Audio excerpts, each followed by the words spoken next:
Hello मित्रों। तो आप लोगों को वास्तविक संख्या के ऑब्जेक्टिव प्रश्न पर आते हैं। ऑब्जेक्टिव प्रश्न एग्जाम में अधिक आते हैं और इस भाग में हम वास्तविक संख्या के ऑब्जेक्टिव को जानेंगे। आइए देखते हैं यहाँ कहाँ 5, 15 और 20 का लॉस और मौसक अनुपात। तो आप किसी विधि से लॉस निकालिए, किसी विधि से हो। चलिए हम गुणनखंड विधि अपनाते हैं। 5 से 5 और आइए आपको लिए सुविधा डालते हैं कि आप 5, 15 और 20 के लघुत्तम निकाल लीजिए। तो 5 से 1, 3 और 4, यानी से 5 से लगा तो 5 हो जाएगा, मौसम और लॉस हो जाएगी 5 गुने 3 गुने 4, यानी 15 का 60 और मौसम हो जाएगा 5। तो हम पा रहे हैं कि लॉस और मौसक अनुपात, यानी जो अनुपात दिया गया है वह हो जाएगा लॉस। लॉस का मतलब आ गया 60 और मौसा 5, यानी 5 से कटा 12 मरतबे, यानी 12:1, जो कि डी आंसर होगा। मतलब आप लघुत्तम निकाल लीजिए और महत्तम निकाल लीजिए और उसका अनुपात कर दीजिए। अगली प्रश्न है कि दो संख्याओं a और 18 का लौसा 36 और मौसा 2 हो। तो हम पढ़ के आए हैं कि पहली संख्या गुने दूसरी संख्या बराबर लौसा गुने मौसा। तो पहली संख्या हो गया 1 और दूसरी संख्या हो गया 18 और लौसा हो गया 36 और मौसा हो गया 2। अब 18 से कट गया 2 मरतबे, यानी a बराबर 4। तो जो आपका होगी संख्या सी आंसर हो जाएगी। अगली प्रश्न है कि p और q दो अभाज्य संख्या, तो उनका मौसा होगा। तो आप याद कर लीजिए, अभाज्य संख्या का मौसा 1 होता है, अभाज्य संख्या का मौसा 1 होता है और लौसा गुणनफल होता है। यानी जब इसका मौसा हो जाएगा, अभाज्य संख्या है तो 1 और लौसा होता है गुणनफल, यानी p गुने q, यानी pq। तो हमको पूछा है मौसा, तो यहाँ हो जाएगा डी नंबर, क्योंकि अभाज्य संख्या का मौसा होता है 1। निम्न में कौन अपरिमेय संख्या नहीं है? गौर कीजिएगा, जो रूट में नहीं होती है ना उसको अपरिमेय संख्या कहते हैं। जो संख्याएं रूट में नहीं होती है उसको अपरिमेय संख्या कहते हैं। तो पहली दृष्टि में इस सभी में लग रहा है कि रूठे में है, लेकिन अब गौर से देखिएगा तो ई 121 का होता है 11, यानी 121 रूट में नहीं है, इसका वर्गमूल हो जाएगा 11, यानी 11 अपरिमेय नहीं है, यानी आंसर हो जाएगा डी। 5 नंबर है कि सबसे छोटी अभाज्य संख्या तो 2 होती है और सबसे छोटी भाज्य तभी 4 होती है। गौर कीजिएगा, सबसे छोटी अभाज्य है 2, यानी अभाज्य हो जाएगा छोटी में 2 और भाज्य हो जाएगा 4। तो गुणनफल का है तो 2 गुने 4 इक्वल टू 8, आंसर होगा सी। का निम्न में कौन सी संख्या अभाज्य है? अभाज्य का मतलब वह, यानी एक और स्वयं के छोड़ के किसी से ना कटे, तो 29 होगा। क्यों 25 5 से कट रहा है, 16 4 से कट रहा है और 15 3 से कट रहा है, इसीलिए हो गया वो। निम्नलिखित में कौन अपरिमेय नहीं है? अभी भी तुरंत कहें कि जो संख्याएं रूट में न हो उसको अपरिमेय संख्या यानी परिमेय संख्या कहते हैं, यानी जो पूर्ण वर्ग हो उसको परिमेय कहेंगे। तो आप देख रहे हैं 64/81, यानी 64 के 8, 81 के 9, यानी यह अपरिमेय नहीं है। अब कहा किसी पूर्णांक m के लिए सम संख्या का रूप होगा। देखिए सम संख्या का रूप यानी m पूर्णांक को अगर m माना जाए 1 है 2 है 3 है 4 5,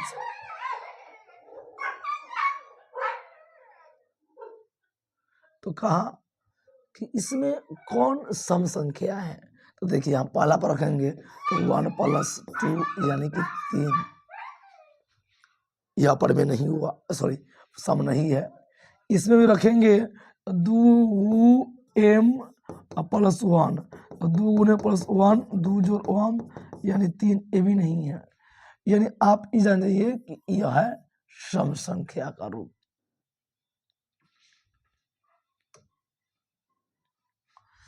निम्नलिखित में किसका दशमलव प्रसार शांत है।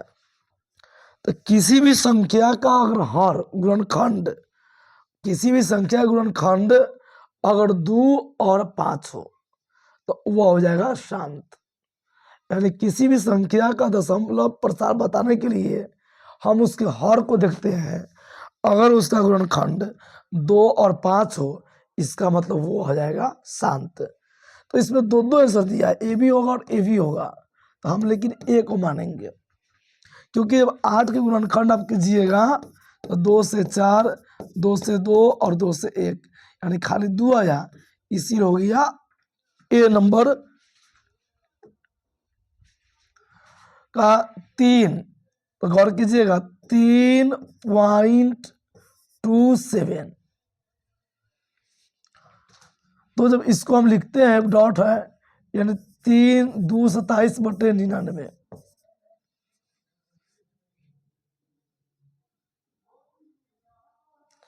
यानी कहने का मतलब ये एक परिमेय संख्या है।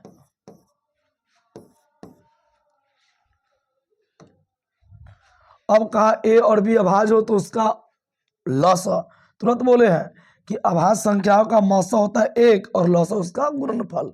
तो जब संख्या ए बी है तो ए गुने बी होगा, यानी ए बी, यानी अभाज्य संख्या का मौसा 1 और लसा उसका गुणनफल होता है, तो अभाज्य संख्या गुणनफल हो जाएगा ए बी। निम्नलिखित में कौन का अभाज्य संख्या है। तो अभाज्य संख्या का मतलब वह किसी से नहीं कटने वाला हो। तो देखिए 15 कट जाएगा 3 से, इसलिए नहीं होगा। 23 किसी से नहीं कटेगा, यानी 23 हो गया अभाज्य संख्या। निम्नलिखित में कौन परिमेय संख्या है। तो रूट में जो न हो उसको परिमेय संख्या कहते हैं। तो हम देख रहे हैं सी में कि √3 से √3 कट जाएगा यानी 2, तो यह हो गया परिमेय संख्या सी नंबर। ये नहीं हुआ कि रूट है इसमें, ये भी रूट है और ये भी रूट है, इसीलिए नहीं होगा। √3 कैसी संख्या है। तो जो भी संख्या रूट में हो और उसका वर्गमूल न निकलने वाला हो तो उसको बोलते हैं अपरिमेय। अपरिमेय। तो √3 क्या होगा, अपरिमेय। √5 भी अपरिमेय होगा, √7 भी अपरिमेय होगा, 2√3 अपरिमेय होगा, और एक पाई भी अपरिमेय है। यानी अपरिमेय संख्या के साथ जोड़ हो, घटा हो, गुना हो, भाग हो, सब के सब अपरिमेय होगा। यानी अपरिमेय मतलब रूट मतलब अपरिमेय। अगली प्रश्न 96 का अभाज्य गुणनखंड होगा, तो हम 96 गुणनखंड करेंगे। तो 2 से 48, 2 से 24, 2 से 12, 2 से 6, 2 से 3 और 3 से 1। हमने पाया 1 2 3 4 5, 2 5 है। आप देखें 2 5 केवल सी में है, यानी सी आंसर होगा, और गुने 3 हो जाएगी। 96 गुणनखंड 16, 2 लगातार संख्याओं का मौसा। तो याद रखिएगा कोई संख्या चुन लीजिए, जैसे मान लीजिए 2 हम 4 चुन लिए, 2 लगातार संख्या कहा।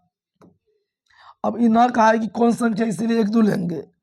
मान लीजिए कि हम 2 और 3 ही ले लिए, इसका मौसा निकाल लीजिए, आप समझ जाइएगा।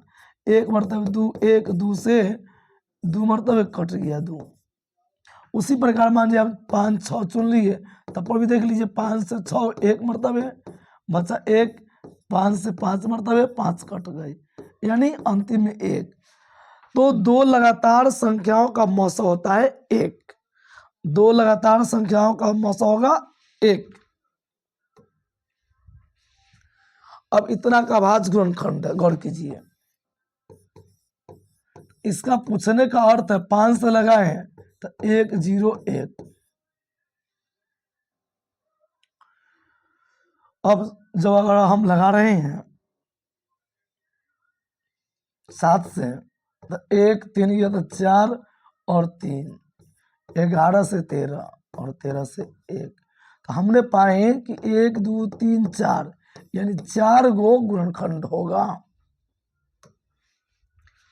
अब कहा √10 गुने √15 बराबर है, तो गुना करेंगे तो 10 गुने 15 यानी 2 गुने 5 और 3 गुने 5।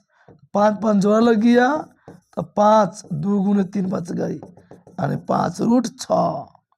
तो 5√6 आंसर हो गया। 19 में दो परिमेय संख्याओं के बीच कितनी परिमेय संख्या होती है? तो याद रखिए अनंत होती है। दो परिमेय संख्या के बीच अनंत परिमेय संख्या होती है। अब कहा दो क्रमिक सम संख्या, यानी दो लगातार कोई सम संख्या ले लेंगे, कोई ले लीजिए आपकी मर्जी। जैसे हम 4 6 ले लिए, इसका एसीएफ मतलब मासा, एसीएफ मतलब मासा, तो निकाल लीजिए।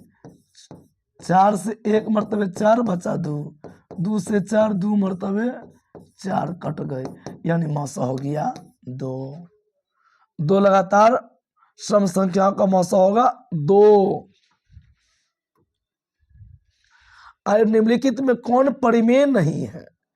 तो देखिए जिसका भी रूट में न हो वो परिमेय न होता है।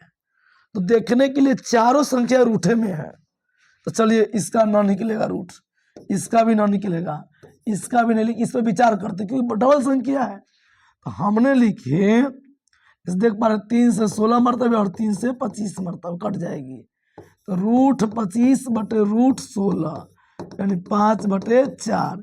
इसका मतलब यह परिमेय है, परिमेय यानी अपरिमेय नहीं है। कौन अलग है? तो इसको भी प्रश्न को देखने के लिए देखते हैं कि कौन अलग है, मतलब 3 एक जैसा होगा और एक डिफरेंट होगा। 3/5 25/9, ये भी तो हो सकता है 4/2, इसीलिए यह सबसे अलग है। का 0.5 बराबर है, देखिए 0.5 आवर्त भी है, तो यहां हो जाती है। आवर्त हटाने के लिए 9 लेते हैं तो 5/9, आवर्त जय हो तब वो 9 डालेंगे तो 5/9। जैसे ये था 0.3, तो यहाँ 3/10 होती, लेकिन जब यह प्रश्न ऐसे होता कि 0.3 की आवर्त तो 3/9 यानी 1/3।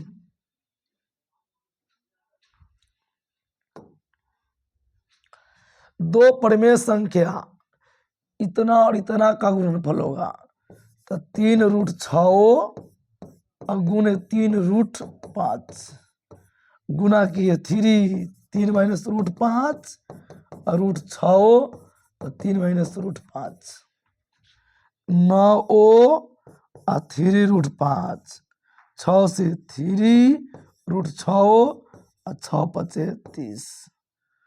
हम देख पा रहे हैं कि ये एक अपरिमेय संख्या है क्योंकि सब में रूट बरकरार है।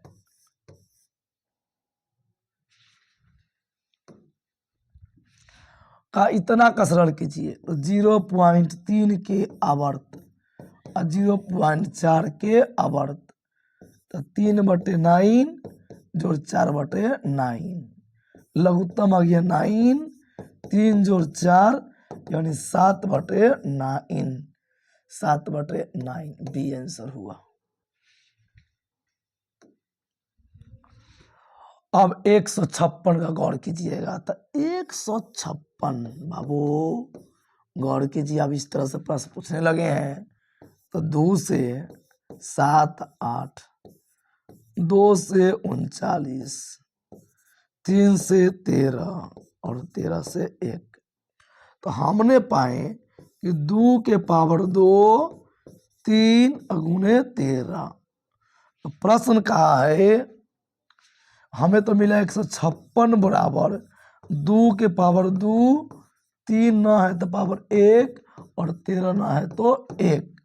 क्वेश्चन है 156 बराबर 2 के पावर x, 3 के पावर y और पावर z, यानी x बराबर 2, y बराबर 1 और z बराबर 1। हमसे पूछा x plus y plus z, तो 2 जोड़ 1 जोड़ 1 यानी कि 4। आंसर हो जाएगा ए।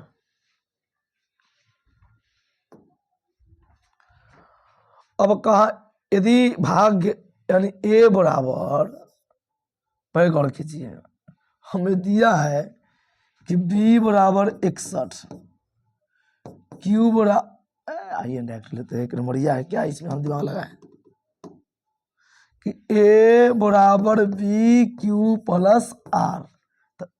बी के मान है 61, क्यू के मान 27 और आर के मान 32। तो ए के मान पूछा तो गौर कीजिए, 61 में 27 से 7 एकम 7, 7 छक 42, 2 एकम 2, 6 दूना 12, तो 7 4 6 1 जोड़ 32, यानी हमें मिला 1647 जोड़ 32, 9 7 6 1 यानी 1679 आंसर हुआ 1। इस तरह से प्रश्न पूछने लगा एगो, आप लोग गौर से कीजिए। 28वां प्रश्न है, यदि दो संख्याओं का मौसा 25 और लसा 50 है तो संख्याओं का गुणनफल होगा। संख्याओं का गुणनफल बराबर होता है लसा गुने मौसा। तो यहाँ हो जाएगा 25 गुने 50, यानी 25 + 125 1250, एक नंबर।